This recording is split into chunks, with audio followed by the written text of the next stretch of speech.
Bienvenue à toutes et à tous et merci de vous être rejoints à ce rendez-vous improbable. Je remercie toute l'équipe du Frénois, technique, administrative et pédagogique, et tous les participants à ce projet d'avoir rendu possible l'improbable. Ce mot d'accueil est bien étrange, alors que nous sommes privés de la possibilité de vous accueillir. Une situation que décrivait déjà le sous-titre Ensemble et séparés de précédents colloques en collaboration avec l'Université du Québec à Montréal et avec Ryerson University à Toronto. Ensemble dans l'espace des idées, séparés dans l'espace physique des corps.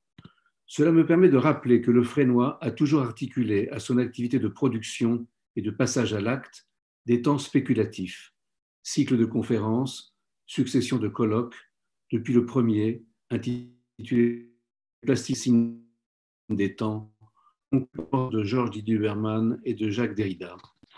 Le colloque qui commence ce matin a été conçu par Joseph Cohen et Raphaël Zagouri-Orly, tous deux philosophes, professeurs dans de prestigieuses institutions, Joseph au University College de Dublin, Raphaël à l'Institut catholique de Paris.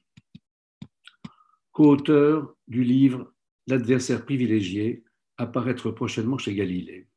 Mais surtout tous deux grands amis et collaborateurs du Frénois de longue date. Ils avaient d'ailleurs organisé un précédent colloque, Penser la catastrophe, dont on garde un grand souvenir.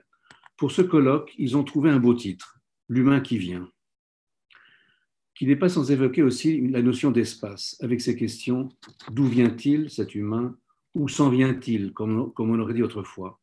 Une interrogation qu'on peut exprimer ainsi, l'humain d'hier et l'humain de demain seront-ils à la fois ensemble et séparés? Une interrogation à laquelle il me semble que vous avez esquissé des réponses. J'apprécie ce titre où il est bien question de l'humain. Moi qui suis sceptique sur les concepts de post-humanisme et de transhumanisme, comme je l'ai été avec le concept de post-modernité.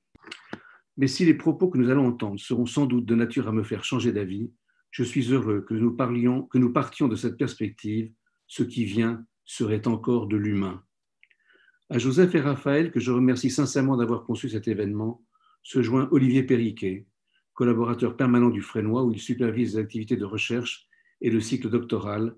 Parallèlement à son travail d'artiste, il fut d'ailleurs un étudiant du Frénois.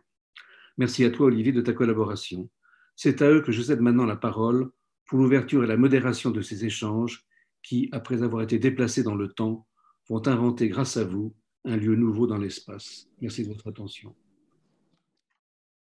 J'aimerais tout d'abord souligner évidemment que ce groupe de recherche que nous avions créé en novembre 2018 a réuni tout au long de ces 2 années plusieurs penseurs, plusieurs intellectuels, des philosophes, des artistes, et nous tenions sous ce titre, L'humain qui vient, Raphaël et moi, à une interdisciplinarité, à un mélange comme ça des formes et des genres, des styles aussi d'écriture et de recherche.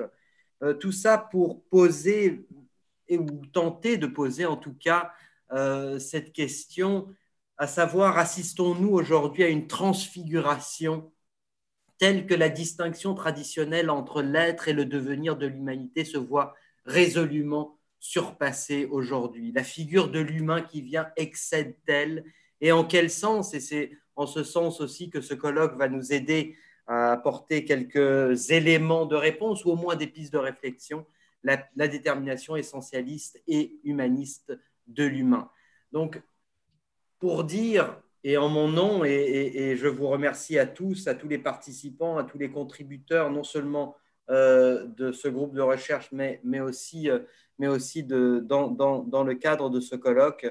Je vous remercie tous au nom de toute notre équipe pour votre participation et pour vous dire également que les travaux ici, j'espère qu'ils pourront se poursuivre au-delà de ce colloque. J'espère que ce groupe de recherche pourra aller et continuer à poser ces questions dans toute leur radicalité. En tout cas, toutes ces questions philosophiques, politiques, éthiques, artistiques, et qui touchent aussi le travail de cinéaste, le travail d'architecte, eh bien, toutes ces questions, nous aimerions les penser ensemble, nous aimerions penser aussi les altérations qui peuvent se déployer au sein de cette interaction en tentant, en espérant que cet humain qui vient, eh bien, on peut au moins en préfigurer quelques éléments. Merci beaucoup Alain, merci beaucoup Joseph, et je me joins à vous pour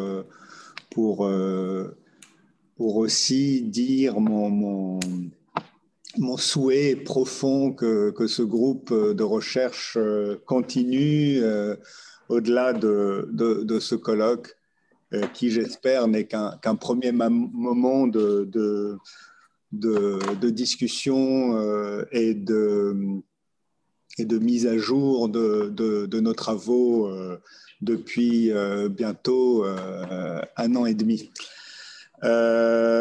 Voilà, donc merci à tous les deux, merci à tous. Je pense qu'on va tout de suite engager le premier panel